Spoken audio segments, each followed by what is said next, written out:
Hey guys, kamusta na? It's been a while at ngayon lang ako ulit nakagawa ng video. Pero alam nyo ba, sa mga panahon na hindi ako nakagawa ng videos, ang dami kong natutunan at gusto ko ito ipamahagi sa inyo. Bakit nga ba mahirap pagmahal? Bakit nga ba nahihirapan ang isang tao magmahal? Gumawa ako ng mga puntos ayon sa aking mga naranasan at sa mga kaibigan ko na gusto ko ipamahagi sa inyo. Magsimula tayo sa number 1. Idealistic. Ang pagiging idealistic ay isa sa mga bagay na kakasira sa isang relasyon. Dahil ang pagiging idealistic ay sinasabi mo na gusto mo lahat ay perpekto. Na gusto mo ito dapat, ito dapat, ito dapat. Na gusto mo dapat perpekto siya, loyal siya, at higit sa lahat na siya ang hinahanap mo. Pero, isa sa natutunan ko, ang pagiging idealistic ay hindi magandang bagay.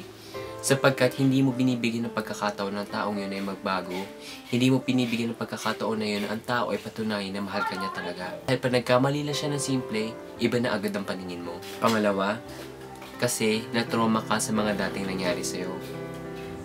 Lahat tayo, pumupunta tayo sa punto na natutrauma tayo dahil masyado tayo nasaktan, binigay natin ang lahat. Pero, hindi dapat ito maging dahilan upang ikaw ay hindi makipagrelasyon o magkaroon ng karapatan na magmahal muli. Pangatlo, walang tiwala. Lahat ng tao ay pumupunta sa panahon na nagkakaroon sila o nawawalan sila ng tiwala.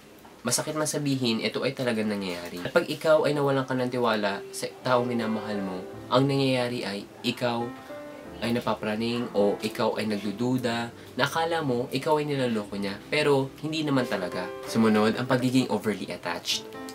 Oo, totoo na mahal mo ang isang tao na gusto mo lagi kayong magkasama. Pero lagi mo tandaan na ang pagiging overly attached ay hindi isang magandang bagay. Sapagkat lagi mong tatandaan na hindi lang kayong dalawa ang umiikot sa mundo. Hindi lang mundo nyo ang umiikot. Dapat, lagi mo rin tandaan na meron ka pa rin pamilya, na may mga kaibigan ka pa, at higit sa lahat, meron kang Diyos. Andyan si God, na dapat mo rin bigyan ng tuon ng pansin. Dapat siyang lagi mo unahin sa iyong buhay. Marami pang mga puntos o marami pang mga bagay na alam nating mga dahilan kung bakit mahirap ang mahal. Alam ko, ikaw, may alam kang mga bagay o puntos na hindi ko nasabi rito. Gusto ko i-comment mo down below and I will respond to it. I hope na nakarelate kayo o nagustuhan nyo ito dahil ang mga bagay na ito ay nanggaling sa aking mga experience.